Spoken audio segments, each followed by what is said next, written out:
I just wanted a cup of coffee, but instead, I got a front row seat to pure hatred in action. The barista thought his smirk was a free pass to humiliate me, like I was just some side character in his little drama. But here's the twist. He had no idea how this story would flip his world upside down. Let's start from the beginning. Mornings in suburban New York always carried that peculiar mix of calm and chaos. Liza Green, a 29-year-old black journalist with a reputation for exposing racism in the most unexpected places, had her routine down to an art. She didn't just write stories, she lived them, breathed them, and often walked headfirst into them. This morning, she was en route to a crucial meeting with her editor. But first, coffee. There was something about a perfectly crafted latte that made everything seem manageable. And Brewed Awakening, a small, cozy coffee shop tucked between a vintage bookstore and a dry cleaner, was rumored to serve the best in town. Yelp reviews raved about their unmatched aroma and baristas who cared. As Liza stepped inside, she immediately felt the charm. Warm light bathed the room from industrial-style Edison bulbs. Wooden tables were scattered just enough to feel intimate but not cramped. Soft indie music hummed in the background, and the smell of freshly ground coffee beans filled the air. She adjusted her tote bag, tucked a strand of hair behind her ear, and made her way to the counter. Her outfit, a simple sweater, well-worn jeans, and comfy boots, wasn't meant to stand out. That was part of the plan. Staying under the radar often worked wonders when hunting for her next big story. But this time, something felt off. The barista, a guy who couldn't have been more than 25, had hair so bleached it practically glowed under the dim lights. His expression, however, was far from inviting. He looked at her like she had just tracked mud into his pristine little shop. His pale blue eyes narrowed, and he leaned slightly forward, like he was sizing her up. "Good morning. Can I get a latte with almond milk?" Liza said, keeping her tone light and polite. The guy raised one eyebrow, slowly, like she'd just asked him to handcraft a spaceship. Without a word, he turned to the barista next to him, a girl with bright pink hair and a nervous expression. He leaned in, whispered something, and chuckled under his breath. The pink-haired barista glanced at Liza, her eyes darting away just as quickly. Awkward. Liza felt her patience thinning, but stayed composed. "Excuse me," she said again, a little firmer this time. "Can I place my order?" The guy finally straightened up and fixed her with a smug smile. "We don't serve people like you." His voice dripped with mock politeness. For a moment, Liza thought she must have misheard him. "I'm sorry, what?" she asked, her tone cool but sharp. He gestured lazily to the menu board, as if it explained everything. "This place is for regulars. You know, people who actually know the rules." "Rules?" Her eyebrows shot up. "What rules?" This was a coffee shop, not a secret society. She glanced around, catching a few side eyes from the other customers. Some quickly looked away. Others seemed intrigued, as if waiting to see how the scene would unfold. "I wasn't aware there was a members-only policy," Liza replied, her voice edged with sarcasm. "Last I checked, coffee shops were public spaces." His smirk widened, and he gave her a once-over that felt anything but friendly. "Yeah, well, we like to keep it selective. You wouldn't get it." There it was. That veiled tone she'd encountered too many times before. He didn't need to say it outright. His meaning was crystal clear. Liza felt a heat rise in her chest, but she kept her expression neutral. Years of dealing with this kind of treatment had taught her to stay calm, even when every fiber of her being screamed otherwise. "Selective?" she echoed, her voice cutting through the soft indie music. "Is that what you're calling it?" The barista shrugged as if to say, "What are you going to do about it?" Liza noticed the pink-haired girl fidgeting uncomfortably, glancing between them as if she wanted to intervene but didn't dare. The customers around her stayed eerily quiet, though she could feel their eyes on her. She thought about letting it go, about just walking out and finding another coffee shop. But then again, why should she? Why let this guy, this smug gatekeeper with an overinflated sense of importance, get away with it? "Look," Liza said, folding her arms, "I came here for a latte, not a lecture on your so-called rules. Either you take my order, or you explain why you're refusing me service. Your choice." The barista's smirk faltered for just a moment. but then he leaned on the counter, lowering his voice like he was sharing a secret.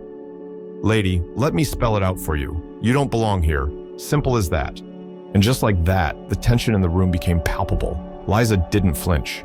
She locked eyes with him, her jaw tightening. "Interesting," she said, pulling out her phone and holding it up. "Care to say that again, for the record?"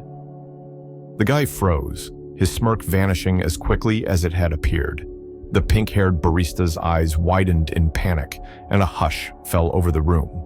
Liza didn't know what would happen next, but one thing was certain: this wasn't over. The room had that suffocating kind of silence, the kind where you could hear every shift of a chair or tap of a foot. Liza could feel eyes on her, some filled with curiosity, others with discomfort. A couple of people quietly angled their phones, capturing what was unfolding. Her cheeks burned, not from embarrassment, but from the sheer weight of it all. She wasn't just standing up for herself, she was standing up for every unspoken moment like this. Her fingers tightened around her phone. She hit record. "Excuse me," Liza said, her voice sharp but steady as she locked eyes with the barista. "I'm not following. Are you seriously saying I can't buy a coffee just because I haven't been here before?" Her tone was deliberate, louder than necessary. She wanted everyone in that room to hear her. And they did. Heads turned, murmurs rippled through the small crowd. The barista leaned on the counter, arms crossed, wearing a grin that practically screamed, "Try me." "Yeah, that's exactly what I'm saying," he replied, his words soaked in condescension. "And honestly, even if you could, you wouldn't appreciate it. Our coffee's kind of a higher standard." Liza narrowed her eyes, her grip tightening on her phone.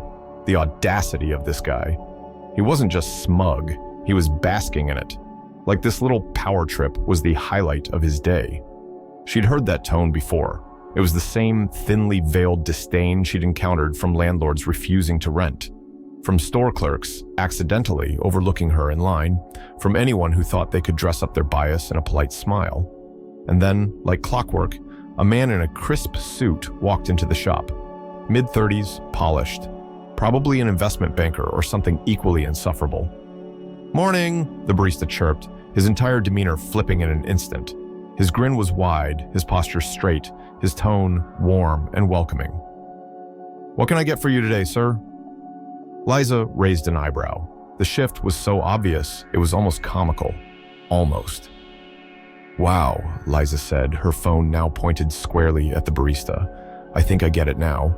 It's not about rules. It's about me not fitting your little idea of who should be in here." The room seemed to hold its breath.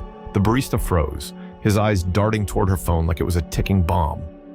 "Wait, are you filming me?" he stammered, his bravado starting to crack.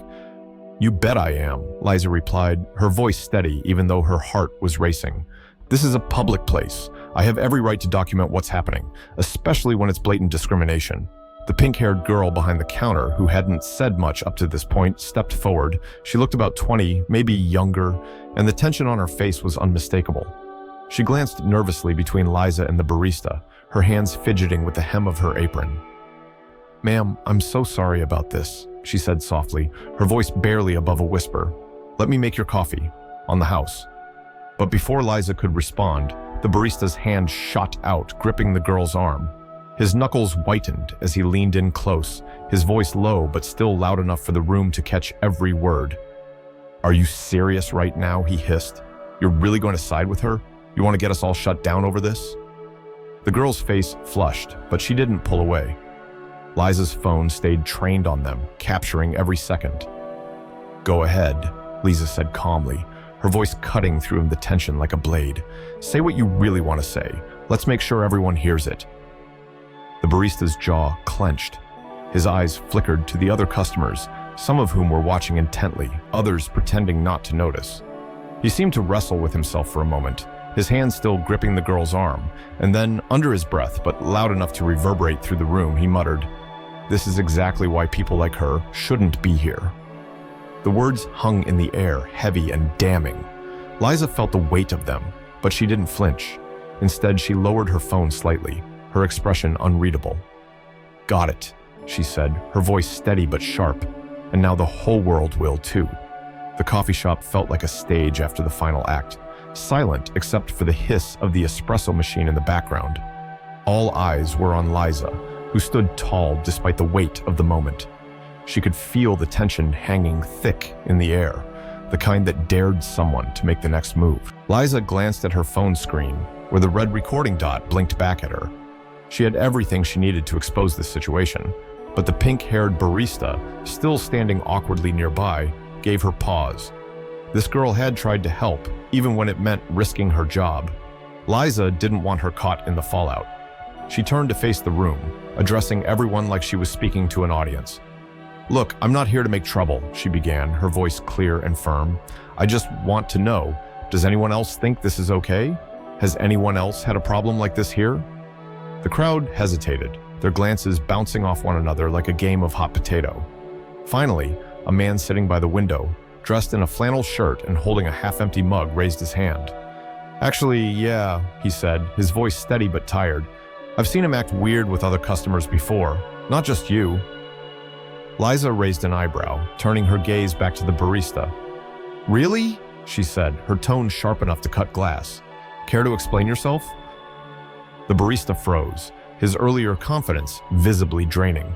His eyes darted around the room as if searching for an escape route.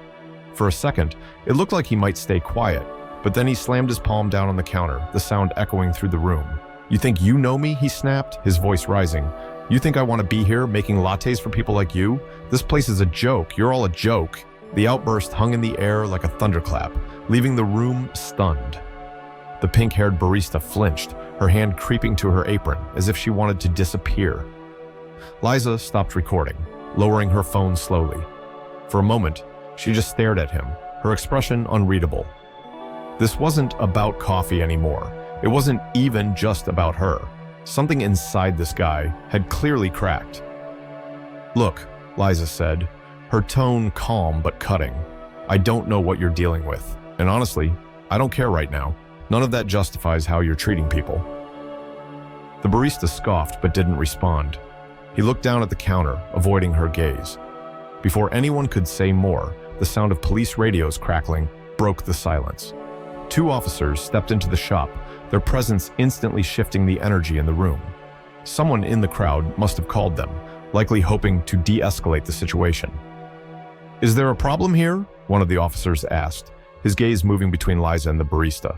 Liza squared her shoulders, taking a step forward. "No problem," she said, her voice steady. "I was just trying to get some coffee and things got out of hand." The officer nodded, his eyes narrowing as he studied the barista, who now looked like he wanted to sink into the floor. The pink-haired girl suddenly spoke up, her voice trembling but determined. "It's true. She just wanted to order. He made it a problem." The barista glared at her, but she held her ground. The officers exchanged a glance before one of them stepped closer to the barista. "Sir, we're going to need to speak with you outside," he said firmly. The barista hesitated, his fists clenching at his sides. But eventually, he nodded, stepping out from behind the counter and following the officers out the door. As the door closed behind them, the room seemed to exhale all at once. Liza turned to the pink-haired girl, offering a small nod of gratitude. "Thanks," Liza said softly. The girl gave a shaky smile. "I'm sorry about all of this, really." Liza glanced around the shop, noting the mix of relief and lingering unease on the customers' faces. This wasn't the end. It was just the beginning of a story that was about to blow up far beyond this little coffee shop. Because if there was one thing Liza knew, it was how to make sure stories like this reached the people who needed to hear them. What would you have done in his place? Share your thoughts and stories in the comments. Have you or someone you know faced similar situations? Like and share to raise awareness. This story was made to highlight important issues and inspire change. Your opinion matters.